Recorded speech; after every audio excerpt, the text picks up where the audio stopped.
দেখেছিলাম বলতে কালকে রাত 12টার সময় বাড়িতে ছিলাম, ওখানে একটা খবর গিয়েছিল যে এরকম একটা মেয়ে মানে মার্ডার হয়ে পড়ে আছে আমাদের এখানে। তো আমরা স্পটে আসার জন্য 3 জন ওখান থেকে এসেছিলাম, মাঠ ভেঙে এলাম, এসে দেখছি হ্যাঁ সত্যি একটা মেয়ে পড়ে আছে। আর মেয়েটার সঙ্গে এসে দেখলাম যা পরিস্থিতি, মনে হচ্ছে মারা গেছে এরকম ভাবছি। আমরা কথা বলছিলাম, তখন মেয়েটা ডাইরেক্ট উঠে বসলো, বসে আমার সঙ্গে কথা বললো 2 মিনিটের মতো। কি বললো?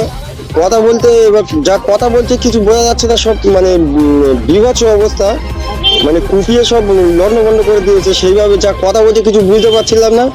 এবারে জিজ্ঞাসা করলাম যে কোথায় বাড়ি, এরা মানে এমনভাবে বললো বুঝতে পারলাম না। আমি রিপিট দিলাম যে মুর্শিদাবাদ, বললো হ্যাঁ, এরম মাথা নাড়া দিল আর কি। এবার তারপরে আবার জিজ্ঞাসা করলাম যে কেসটা কে করেছে, তোমার স্বামী? বলছে হ্যাঁ আমার স্বামী করেছে কেসটা। এবার তারপর ওই বলতে বলতে ওইভাবে আস্তে আস্তে আবার পড়ে গেছে। পড়ে যাওয়ার পরে আর কোনো খবর নেই, আর কিছু বলতে পারে না। তারপর এবার আমরা যে মানে পুলিশকে ফোন করলাম, পুলিশ আসলো। তারপর অনেক পরে পুলিশ এসে লাশটাকে আমরা ধরে সবাই মিলে নিয়ে গাড়িতে তুলে দিই। কোনোদিন এলাকায় দেখেছিল এই মহিলাকে? না না না, মহিলাকে কোনোদিন এলাকা দেখিনি। এবং এই ফাঁকা জায়গা বলে কিছু চুজ করে নিয়ে হতেও পারে ফাঁকা জায়গা, হয়তো এখানে মানে ওদের টার্গেটে ঠেকেছে এই জায়গাটা ভালো হবে, সেইভাবে এখানে করেছে। পরিকল্পনা করে খুন হতে পারে। হতে পারে, কিছু তো আমরা মানে কনফার্ম বলতে পারবো না। যা কিছু হয়েছে আমরা মানে সব কিছু তো আমরা নিজের চোখে দেখিনি, কিছু হওয়ার পরে দেখেছি সেইভাবে।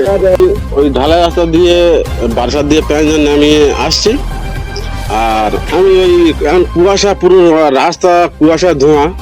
এবারে ওই রাস্তা আসছি, আর ইউটি রাস্তা জোরে চালাতে হবে না, আস্তে আস্তে খালি গাড়ি না জোরে আস্তে আস্তে আসছি। এবার আমি মোবাইলটা একটু ঘেঁটে ঘেঁটে ঘেঁটে আসছি, সামনে একবার দেখছি মোবাইল দেখছি, আর ওই যে ঝুপসি আছে ওটা তো সামনে চেয়ে দেখি না, মানে একটা মেয়ে লাল লাল কালার, আমি অত কি কালার মনে নেই, তা এরকম আসছে। আর আমি ওই পাটার কেটে দেওয়া পেয়েছি, পাওয়ার পরে এবার কাছে আমি বলি এত রাতে মেয়েকে, বলে কাছাকাছি এসে মুখ দেখছি এখান থেকে আউট, এখান দিয়ে পুরো আউট, আর রক্ত ভর্তি।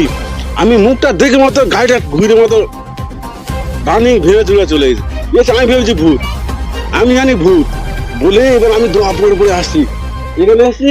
এসে তারপরে সবাই বলছে যে আরেকজন এরকম ওখানে একটা মেয়ে পড়ে আছে ও করছে।